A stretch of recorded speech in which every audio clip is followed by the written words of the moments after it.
நினைக்கிறாரு, இப்ப என்னை மாதிரி இப்போ நான் 7, 8 தேதி எல்லாம் களத்துக்கு போவேன். நான் ஏற்கனவே போய் நிற்பேன் மக்களோட மக்களாக. அவரால் போய் அப்படி நிற்க முடியாது, பிரச்சனை இருக்குல்ல. அவர் போய் அங்கே நின்னா பாதிக்கப்பட்ட மக்களின் கூட்டத்தை விட அவரை பார்க்கணுங்கிற கூட்டம் அதிகமாக வந்துடும்.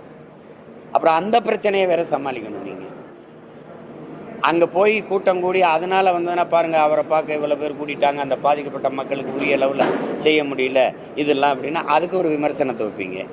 அதனால அவர் சரி உதவணுங்கிற எண்ணம் இருக்கு, அதுக்கு நீங்கள் பாராட்டணும். சரி அதை கூட மற்றவங்க செய்யல. சரி அவராவது வர வச்சு கொடுக்குறாரு. உதயநிதியோட பிறந்தநாள் கொண்டாடிட்டு இருக்கிறத எப்படி பார்க்குறீங்க? உதய விழா அதை எப்படி பார்க்குறீங்க நீங்கள் சொல்லுங்கள். அதில் போய் மாண்புமிக்க அமைச்சர் பெருமக்கள்லாம் கலந்து கொண்டு பாராட்டி பேசுகிறதெல்லாம் எப்படி பார்க்குறீங்க?